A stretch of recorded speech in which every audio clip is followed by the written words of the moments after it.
지금부터는 이제 본격적으로 진원도에 대해서 같이 알아보도록 하겠습니다. 진원도가 왜 중요한가?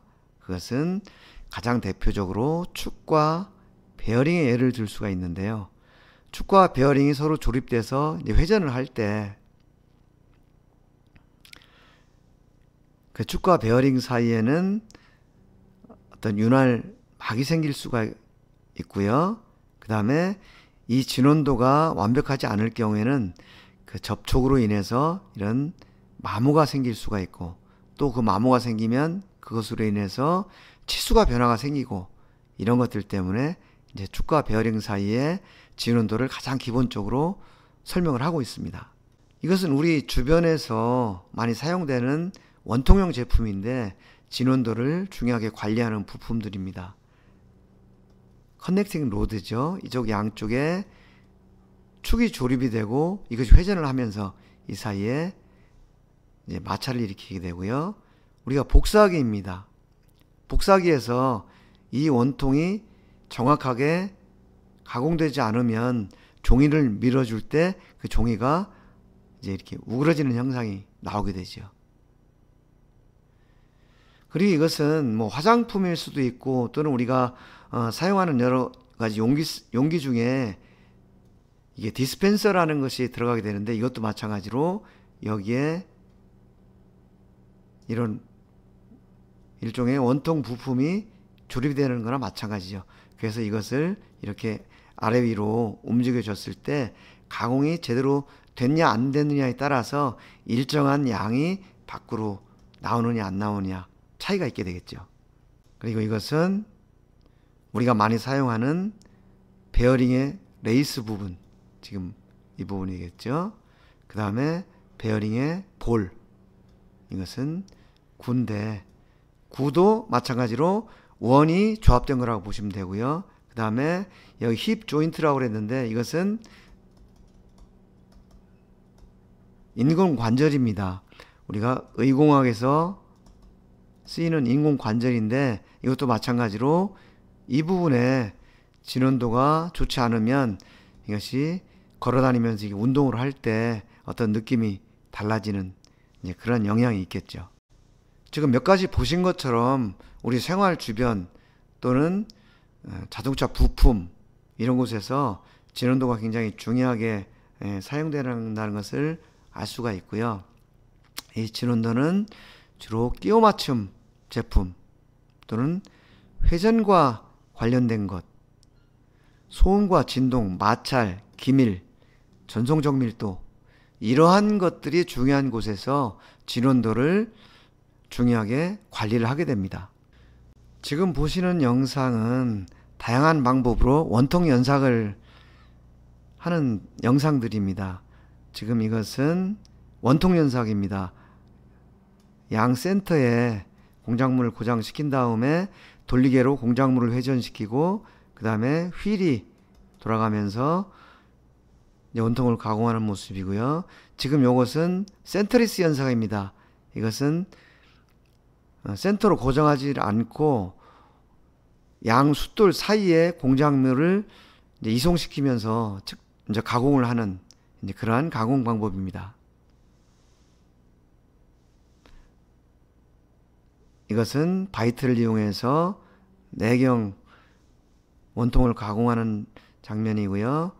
이것은 선반에서 주축의 공작물을 고정시키고 회전시키고, 그 다음에 심압대에 또 다른 그 공구를 연결을 해서 공구와 주축이 동시 회전을 하면서 지금 연삭을 하는 그런 장면입니다.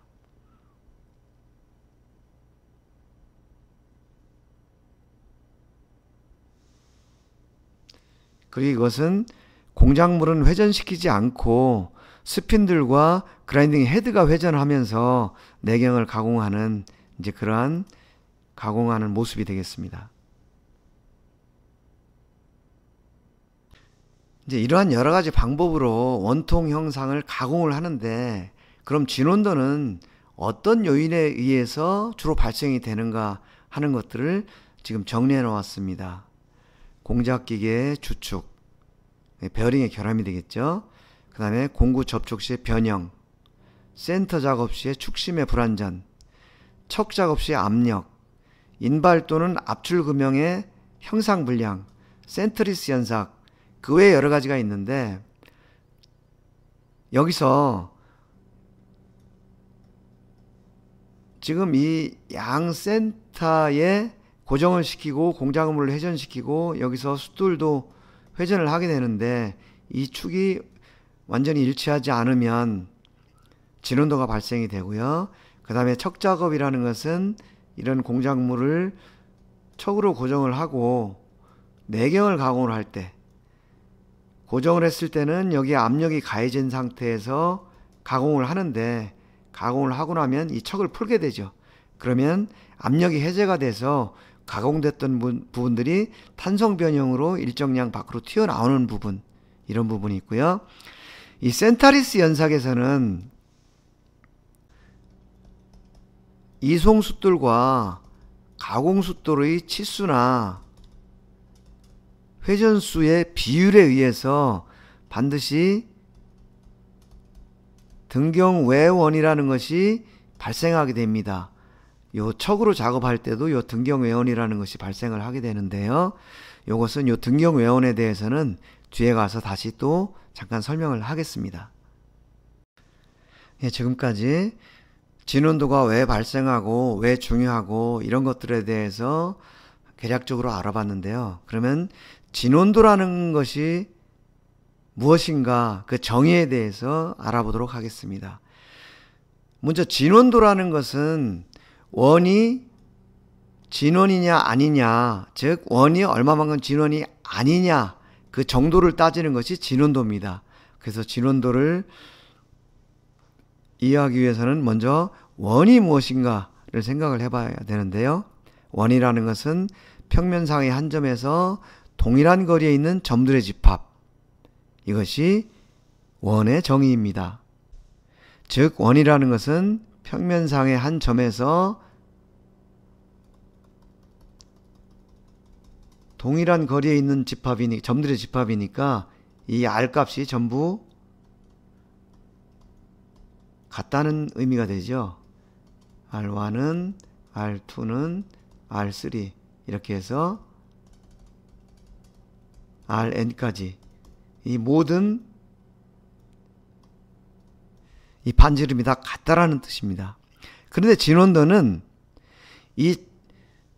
만약에 가공된 형상의 모양이 이렇게 생겼다라고 한다면 실제 이상적인 원에서부터 얼마만큼 벗어났느냐, 밖으로는 이만큼이 벗어나고 안쪽으로는 이만큼이 벗어난 거게 되죠. 그러면 바깥쪽으로 벗어난 양, 안쪽으로 벗어난 양, 이 값을 합쳐서 우리가 진원도라고 표현을 하는 겁니다. 그래서 진원도는 원형 형체가 기하학적으로 정확한 원, 이것이 진원이 되겠죠. 로부터 벗어난 어긋남의 크기다, 이렇게 진원도를 정의하고 있고요. 또 진원도 공차라는 것은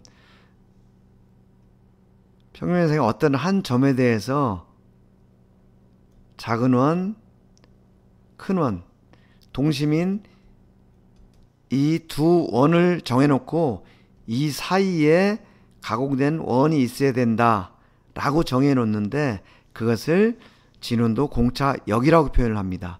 그리고 이 두 원 간의 간격, 이것을 T라고 표현을 하는 것이죠. 지금 이러한 것들에 대해서는 다음 회차에서 아주 자세하게 알아보도록 하겠습니다. 앞에서 설명한 내용을 정리해 놓은 것인데요. 지금 요 C라고 하는 것이 실제 가공 형상이고요.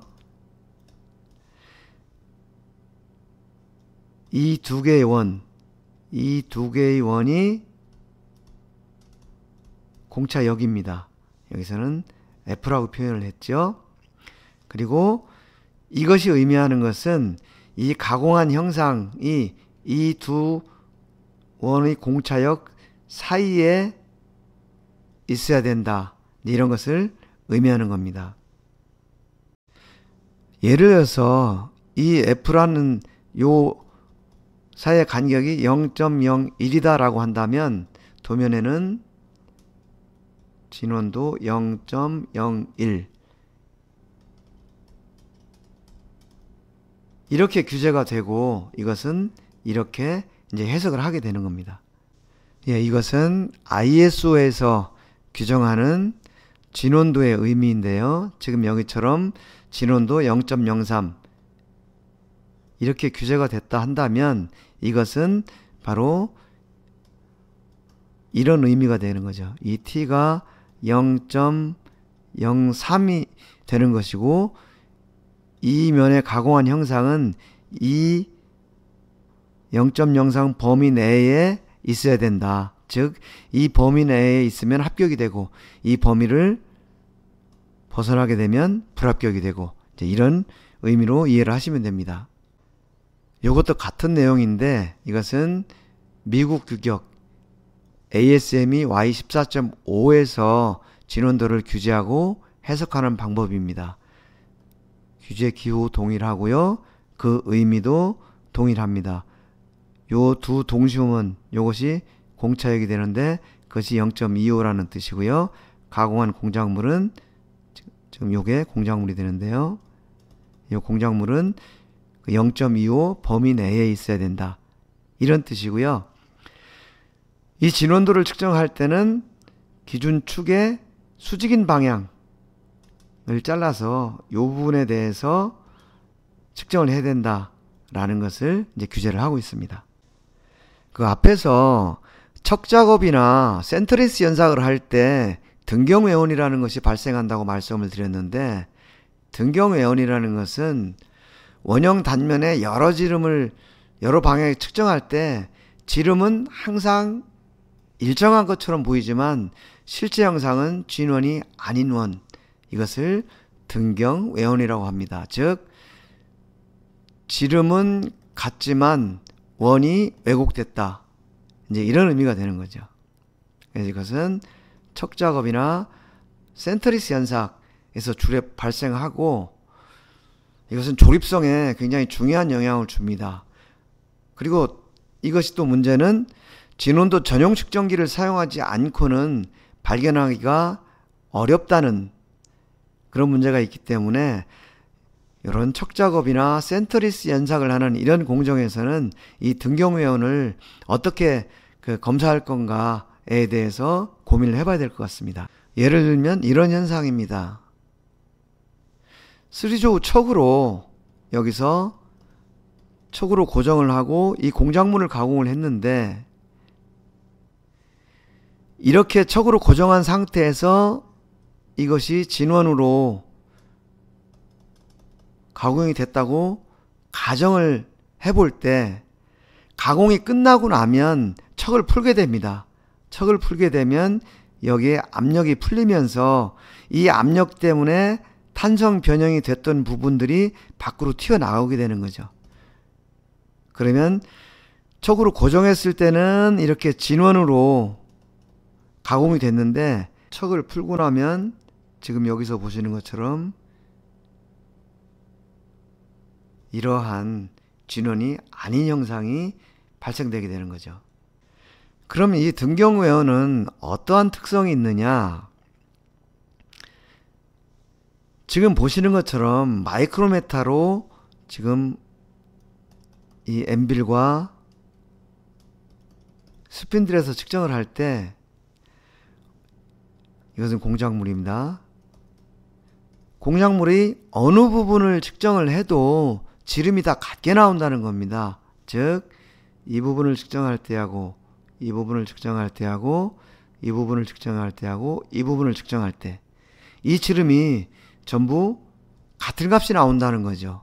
그렇게 되니까 우리가 생각할 때는 지름이 전부 같으니까 이것은 완벽한 원이구나 이렇게 생각을 할 수가 있는데 실제는 이 완벽한 원이 아니라는 것이 문제가 되는 거죠. 이 등경외원과 지름과의 관계를 몇 가지 실험을 해봤는데요.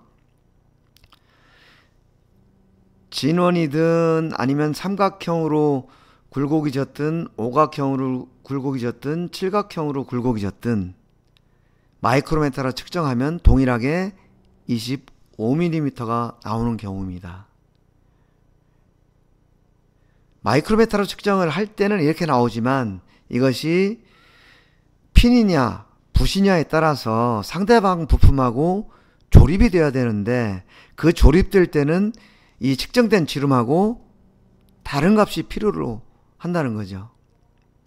예를 들어서 완벽한 원이라고 한다면 25mm가 측정이 됐을 때 최대 내접하는 지름이나 최소로 외접하는 이게 최소가 아니고 최소입니다. 최소로 외접하는 지름이나가 전부 25mm가 됩니다. 그런데 삼각형인 경우에는 내접 지름은 21.1, 외접 지름은 28.9가 되고요. 그 다음에 오각형으로 됐을 때는 23.6, 26.3, 그리고 칠각형으로 됐을 때는 24.4, 25.6 이런 식으로 측정된 지름은 같지만 거기에 조립돼야 될 상대 부품의 지름은 각각 다 달라지기 때문에 이 등경외원이 발생하는 경우는 조립성에 문제가 생긴다라는 거죠. 그래서 다음 회차에 공부할 기준원 시간에는 진원도를 측정할 때 진원도 자체가 얼마냐도 중요하지만 또 이것을 조립성을 감안해서 내접이냐 외접이냐 어떤 방식을 적용해서 이것을 측정해야 하느냐라는 문제도 고민을 하게 되고요. 이미 국격에서도 그런 것들에 대해서 이미 규정을 해놨습니다. 그래서 그 부분에 대해서는 다음 회차에서 또 자세히 알아보도록 하겠습니다. 그리고 등경외원은 마이크로메타로 측정했을 때 두 점 간의 거리가 동일하기 때문에 지금 그림에서 보시는 것처럼 정반상에다가 등경외원이 가공된 원과 진원을 놓고 이것을 이 위에 플레이트를 여기는 실제 잡니다만 이것이 플레이트라고 가정을 했을 때 이것으로 이렇게 밀면서 굴려봐도 전혀 요동치는 느낌이 나지 않습니다. 아주 원활하게 이것이 움직이기 때문에 마치 진원으로 가공된 것처럼 착각을 하게 한다는 거죠. 그래서 이 등경외원이라는 것은 전용 측정기를 사용해서 측정을 하거나 아니면 특별한 주의를 기울이지 않으면은 우리가 실제 원으로 착각하기 쉽다는 그러한 문제점이 있다는 것을 다시 한번 강조를 드립니다. 그러면 지금부터는 진원도 전용 측정기가 나타나기 전에는 어떠한 방법으로 진원도를 측정했는지 그 방법들을 간단히 알아보겠습니다. 고전적인 진원도 측정 방식은 주로 세 가지가 사용이 됐는데요. 직경법, 반경법, 삼전법 이런 것이 있습니다. 직경법은 앞에서 말씀드린 것처럼 마이크로메타를 이용해서 지름 차이를 측정하는 방법이고요. 반경법은 센터 지지대를 이용해서 FIM을 측정하는 방법이고, 삼전법은 V볼록을 이용해서 FIM을 측정하는 방법인데 각각에 대해서 또 간단히 살펴보겠습니다. 직경법은 그림에서 보시는 것처럼 마이크로메타를 이용해서 이 원의 지름을 여러 방향 측정을 하는 것입니다.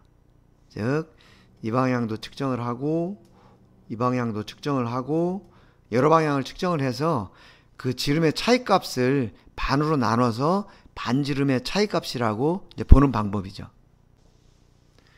직경법은 한 단면의 지름을 여러 방향에서 측정해서 이 최대값과 최소값의 차이로 진원도를 정의하는 방법. 진원도의 정의 자체가 반지름 차이이기 때문에 여기서 측정한 이 지름차를 반으로 나눠주는 방법입니다. 우리가 현장에서 외경인 경우에는 마이크로메타를 주로 이용하게 되고요. 내경인 경우에는 실린더 게이지를 이용해서 편리하게 측정을 하고 있습니다. 이것은 현장에서 간단하게 측정하기가 편리한 방법이고요. 대신에 등경외원을 판단하기 곤란하다라는 문제점을 안고 있습니다. 직경법의 문제점은 요철이 짝수인 경우에, 이 짝수인 경우에는 지름 차이가 측정이 되지만 홀수인 경우에는 지름차가 측정되지 않는다. 그래서 등경 외원을 구분할 수 없다라는 문제점을 가지고 있고요. 3전법은 보시는 것처럼 V블록 위에 원통 제품을 놓고 거기에 인디게이터를 접촉시켜서 이 제품을 회전시키면서 이 인디게이터 바늘에 움직인 양을 읽는 방법입니다. 그래서 인디게이터에서 한 점이 접촉이 되고 V블록에서 두 점이 접촉이 된다고 해서 3전법이라고 이제 표현을 하는 것이고요. 이때에 공작물이 회전하는 동안에 인디게이터는 한 단면에서 이제 고정을 시켜야 되고, 이 공작물이 회전했을 때 이 인디게이터가 움직인 양, 이것을 우리가 FIM이라고 하는데, 이 FIM을 반으로 나눠서 그것을 진원도라고 보는 방법입니다. 우리가 인디게이터를 사용해서 측정할 때 FIM이라는 용어가 자주 나오게 되는데요. FIM은 Full Indicator Movement의 약자로서 이 다이얼 게이지나 테스트 인디게이터에서 이 바늘이 움직인 이 양, 여기서부터 여기까지 바늘이 움직였다고 하면 이 움직인 양이 이 눈금수에 의해서 밀리미터로 계산이 되겠죠. 이 양을 우리가 FIM, 즉 인디게이터 눈금 움직인 전체량, 이렇게 표현을 하고요. 이것은 TIR 또는 FIR이라는 용어로도 사용이 되고 있는데, 최근에는 FIM이라는 이 용어가 이제 공식적으로 사용이 되고 있습니다. 그래서 3전법은 V블록 위에 올려놓고 공작물을 회전시켰을 때 FIM이 얼마냐, 이걸 가지고 진원도를 계산하는 방식입니다. 예, 방금 설명한 3전법의 특징이고요. 이것은 정반상에서 손쉽게 측정할 수 있는 장점이 있지만 그 공작물의 굴곡에 따라서 이 V블록의 각도를 조절해야 될 필요가 있다라는 것이 이제 단점입니다. 3전법의 문제점으로는 동일한 V블록과 동일한 공작물인데도 불구하고 이것을 회전시켰을 때 실제로 다이얼 게이지에서 읽어드리는 양과 이 공작물의 중심이 수직 방향으로 움직이는 양이 다르다는, 즉 중심 위치가 달라진다는 이제 그런 문제점이 있고요. 또 한 가지는 공작물이 동일하지만 V블록의 이 각도가 몇 도냐에 따라서 실제로 FIM이 달라지는 그러한 문제점을 안고 있습니다. 그리고 마지막으로 반경법이 있는데요. 이 반경법은 그림에서 보시는 것처럼 센터 지지대 사이에 공작물을 설치하고 인디게이터를 접촉시킨 다음에 공작물을 회전시켜서 이 FIM 값으로 진원도를 측정하는 방법입니다. 진원도의 정의 자체가 반지름의 차이값이고 원의 정의가 중심으로부터 동일한 거리에 있는 점들의 집합이기 때문에 진원도의 정의하고 가장 가까운 측정 방법이 되겠습니다. 지금 이 부분과 이 부분이 회전의 기준축이 되고요. 여기에 인디게이터를 설치하고 공작물을 회전을 시키는 거죠. 그러면 이 바늘이 움직이게 되는데, 여기서 이 FIM이라는 것은 이 반지름의 차이가 되는 거죠. 이 반경법의 특징은 양 센터 사이에 공작물을 고정시키고 회전시켜서 FIM 값을 읽는다는 거, 그 다음에 진원도는 바로 FIM 값이 된다는 거. 이것은 반경법에 가장 근접한 현장 측정 방법이다 라는 거고요. 나중에 또 자세히 공부를 하겠습니다만, 이렇게 측정하는 것이 진원도라고 표현을 했지만 실제로는 흔들림이 된다라는 거. 그래서 항상 진원도 측정기로 측정한 값보다는 더 큰 값이 측정이 된다라는 거 참고로 알아둬야 될 거고요. 그 다음에 센터의 정밀도에 의해서 측정값에 영향을 받는다는 문제점이 있습니다. 예, 반경법의 문제점은 양 센터의 위치가 일치하지 않을 때 이것이 오차로 나타나고요. 오차라는 것은 결국 여기서 FIM 값이 실제보다 더 커진다는 얘기가 되겠죠. 그 다음에 센터 구멍의 표면이 제대로 가공이 됐느냐, 센터 각도, 그 다음에 여기서 문제가 되는 것은 이 제품이 길 경우에는 공작물에 처짐이 생겨서 진원도가 가공이 잘 됐다 하더라도 FIM이 발생하는 이런 문제. 즉 여기서 이 4번은 진원도가 아니고 처짐에 의해서 이제 발생이 된다. 그래서 긴 공작물의 경우에는 이런 문제가 있기 때문에 반경법을 사용하지 않는 것이 좋다라고 우리가 또 생각을 할 수가 있겠습니다. 이렇게 해서 고전적인 진원도 측정 방법 3가지에 대해서 알아봤습니다. 오늘 강의한 내용을 요약해보면 기하공차의 필요성과 진원도의 중요성, 그리고 진원도 측정기를 사용하기 이전에 사용했던 고전적인 진원도 측정 방법에 대해서 알아봤습니다. 오늘 강의한 내용은 네이버 카페 측정학 교실을 방문하시면 더 많은 정보를 얻으실 수 있고요. 다음 회차에는 진원도를 계산하기 위해서 필요한 기준원의 정의와 중요성, 그리고 그 적용 사례에 대해서 살펴보겠습니다. 1시간 동안 고생 많으셨고요. 다음 회차에 다시 뵙겠습니다. 안녕히 계십시오.